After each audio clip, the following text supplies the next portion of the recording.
यही प्रहलाद जी कहते हैं कि मेरी बिगड़ी बना दो बस।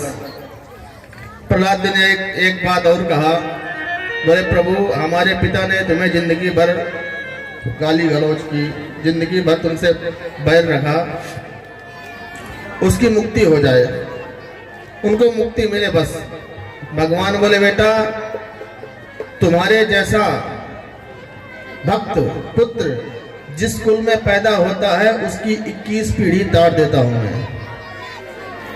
7 पीढ़ी माँ पक्ष की, ननिहाल की, मामा के यहाँ की, 7 पीढ़ी ससुराल की, 7 पीढ़ी पिताजी के यहाँ की, 21 पीढ़ी मैं तार देता हूं। आज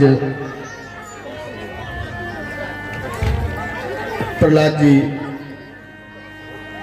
तो ठाकुर जी बोले बेटा एक और भी कुछ जो चाहता है मांग ले। प्रहलाद बोलो कुछ नहीं चाहिए महाराज, क्योंकि मैं अगर मांगू तुझे पर तुम न देना कुछ मुझे, वरना आशिक नहीं मजदूर हो जाऊंगा मैं। प्रभु यदि आपने मुझे मांगने से कुछ दिया तो फिर हमारा आपका रिश्ता क्या रहा? व्यवहार तो वहां होता है जहां पर बिना कुछ दिए कुछ मिल जाए। हम दुकान गए, 40 रुपए की चीनी ली 1 किलो, दुकानदार ने पैसा ले लिया, तो फिर किस बात का व्यवहार?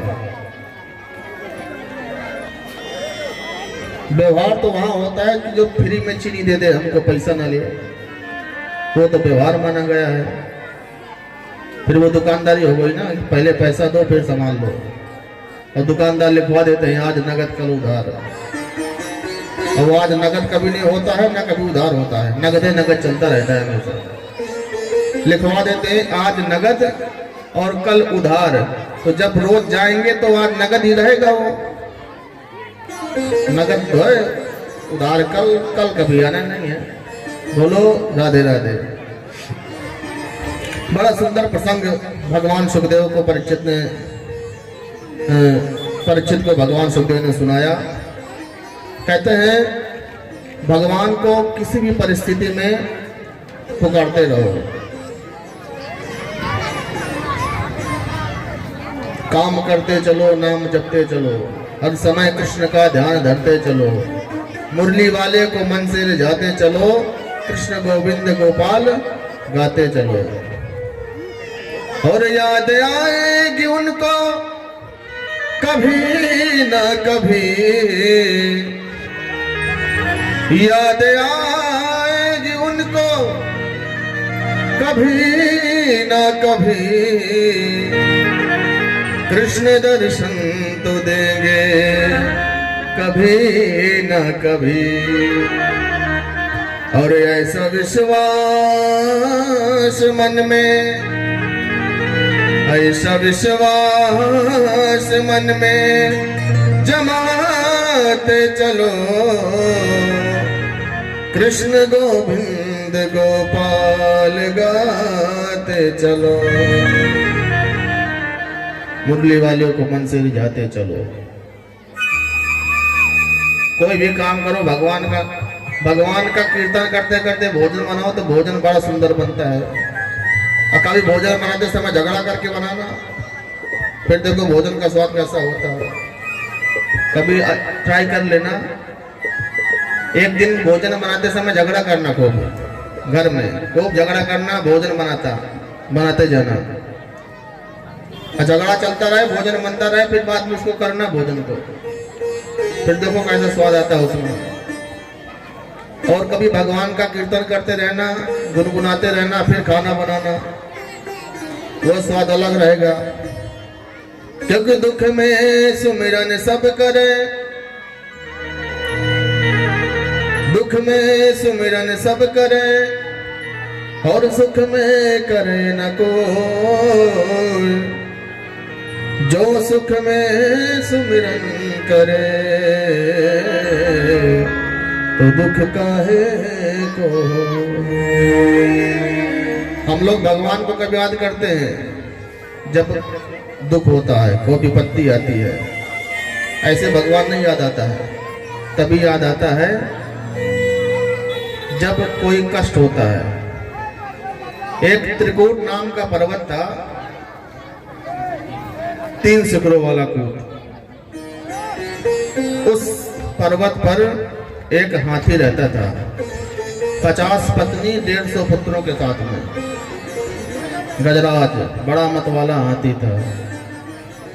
जहां जाता सब छोटे छोटे जीव जंतु जय जयकार लगाते, जय हो गजराज महाराज की, जय हो गजराज महाराज की। और बड़े अभिमान से बोलता, देखो जिसको कोई कष्ट हो हमसे बताना, हम सबकी रक्षा करेंगे। तो महाराज, हाथी को नहाने का बड़ा शौक होता है। उसी पर्वत पर था एक सरोवर। सरोवर में रहता था बहुत बड़ा ग्राह, मगरमच्छ। हाथी नहाने का शौकीन, तो महाराज वो सरोवर में उतर गया, पत्नी बच्चों के साथ में नहाने लगा। नहाते नहाते थोड़ा टाइम हो गया। जो ग्राह था, मगर था, उसने पकड़ लिया हाथी का पैर।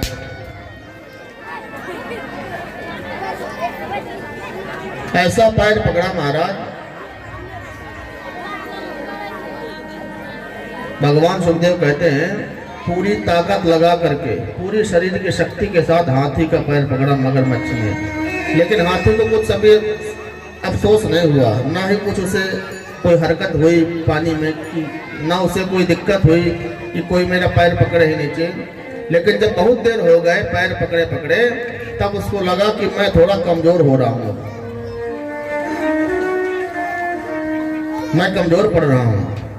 अपनी पत्नियों से कहा, देवी मुझे बचाओ, मेरी सहायता करो। पत्नियों ने नहाना छोड़ करके सूंड से सूंड मिलाया और हाथी को खींचना शुरू कर दिया। अब महाराज वो हाथी आगे न बढ़े, 2-4 दिन बेचारी खींचती रही। बाद में सूंड हटाया, अपना किनारे हो गई। बोले, पति देव आप निकलने का नाम नहीं ले रहे हो, हमारे पास और भी तो काम है, इतने काम थोड़ी है। बेचारा देखता रह गया और पत्नियां चली गई। कुछ देर बाद बच्चों ने भी थोड़ा सहायता करी। बच्चे भी सूंड से सूंड हटा करके निकाल रहे थे। 2-4 दिन निकाला, बाद में सूंड हटाया और अपने अपने घर को चले गए। पिताजी भूखे प्यासे लगे हैं, भोजन नहीं करेंगे तो मर ना जाएंगे फिर।